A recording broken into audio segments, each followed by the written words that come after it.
दोस्तों हमारे पास यहाँ पर है MCB बॉक्स, जिसको हम DB बॉक्स भी बोलते हैं। यहाँ पर 4 MCB लगा हुआ है और ये 2 रूम के लिए कनेक्शन है। इसमें 16 एम्पेयर को 2 MCB और 6 एम्पेयर को 2 MCB लगा हुआ है। सो इस तरह के जो DB बॉक्स है, इसको कनेक्शन किस तरीके से करेंगे, रूम तली का हम कनेक्शन किस तरह के लेकर जाएंगे, तो आज के यहाँ पर देख सकते हैं हमारे पास DB बॉक्स है और इसको समझेंगे हम डायग्राम के थ्रू। तो चलिए वीडियो को स्टार्ट कर लेते हैं। दोस्तों यहाँ पर हम डायग्राम के थ्रू समझ लेते हैं। यहाँ पर देख सकते हैं यहाँ पर 2 रूम दिया हुआ है और 4 MCB दिया हुआ है, 1 2 3 4। यहाँ पर 4 MCB दिया है। यहाँ पर 1 16 एम्पियर और 1 और 16 एम्पियर का, 2 16 एम्पियर का और 2 6 एम्पियर का MCB दिया हुआ है और रूम सिर्फ 2 दिया है। तो किस तरीके से कनेक्शन करेंगे, MCB का कनेक्शन 2 रूम में किस तरीके से करेंगे और 2 रूम के लिए क्यों 4 MCB दिया हुआ है वो समझ लेंगे हम।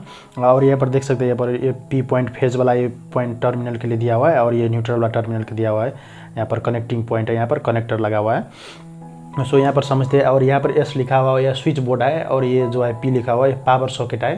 यहाँ पर भी इस रूम 2 में भी सेम है, यहाँ पर स्विच बोर्ड और यह पावर सॉकेट रूम 1 और रूम 2। यहाँ पर समझते हैं किस तरह से कनेक्शन करेंगे। सो यहाँ पर देख सकते हैं यहाँ पर 16 एम्पियर और 16 एम्पियर का जो है ये हम सब यहाँ पर देंगे पावर सॉकेट में सप्लाई। यहाँ पर एक पावर सॉकेट में और यहाँ पर एक पावर सॉकेट में सप्लाई। और यहाँ पर 6 एम्पियर का जो दो दिया है, एक 6 एम्पियर का यहाँ पर स्विच बोर्ड में और एक 6 एम्पियर का यहाँ पर स्विच बोर्ड में सप्लाई देंगे। तो किस तरह से देंगे चलिए कनेक्शन के थ्रू समझ लेते हैं।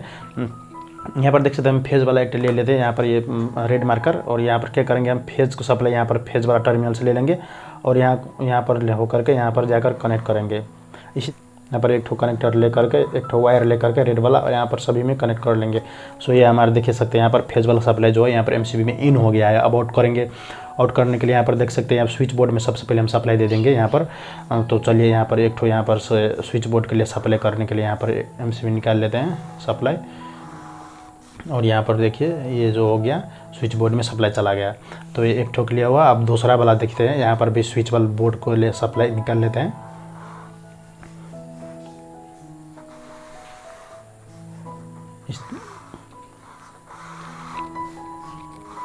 और यहाँ पर ला करके जोड़ दिए। तो स्विच वाला जो सप्लाई है वो दोनों कनेक्ट हो गया है। अब रह गया पावर सॉकेट को, तो भी कर लेते हैं। पावर सॉकेट के सप्लाई यहाँ पर से निकालेंगे, यहाँ पर एक ले लेंगे और यहीं से निकाल लेंगे यहाँ पर MCB के हो करके। और यहाँ पर देखिए एक तो पावर सॉकेट का हो गया। ये साइड भी दूसरा पावर सॉकेट रह गया, तो इसको क्या करेंगे इस साइड से यहाँ पर निकाल लेना है। और यहाँ पर देखिए दोनों पावर सॉकेट कंप्लीट हो गया। मतलब फेज का जो सप्लाई है हमारा MCB के थ्रू से 2 रूम में दोनों में कंप्लीट हो गया। अब न्यूट्रल का सप्लाई रह गया, तो न्यूट्रल के लिए हम एक यहाँ पर देखिए न्यूट्रल वाला पॉइंट जो है 4 दिया है। तो यहाँ पर से क्या करेंगे, एक यहाँ पर न्यूट्रल ले लेंगे और यहीं से होकर के न्यूट्रल जो यहाँ से सप्लाई होकर के यहाँ पर पावर सॉकेट में दे देंगे। और यहीं से होकर के भी न्यूट्रल आप लिख सकते हैं, नहीं तो यहाँ से भी ले सकते हैं। अगर तार ज़्यादा बचाना है आपको तो यहीं से भी लिख सकते हैं। तो चलिए यहीं से हम न्यूट्रल ले लेते हैं सप्लाई। यहाँ पर हो गया। और यहाँ पर दूसरा वाला रूम के लिए इस साइड से यहाँ पर न्यूट्रल ले लेते हैं एक न्यूट्रल को दोनों एक हम कॉमन करके यहाँ पर सप्लाई दे देंगे। तो ये हमारा रूम 1 और रूम 2 के एक कंप्लीट हो गया। जो MCB के थ्रू से होना चाहिए जो सप्लाई वो पूरा कंप्लीट हो गया है। देख सकते हैं ये तो हमारा MCB वाला कनेक्शन था। और नेक्स्ट कनेक्शन के लिए आप हमारा दूसरा वीडियो से देख सकते हैं, पूरा हाउस वायरिंग का वीडियो है। वहाँ पर स्विच, पावर सॉकेट और इस तरीके से बहुत ही वीडियो है। तो आपको ये वीडियो अच्छा लगा तो चैनल को सब्सक्राइब कर लीजिए और दोस्तों के साथ शेयर करिए। मिलते हैं नेक्स्ट वीडियो में। आज के लिए बस इतना ही।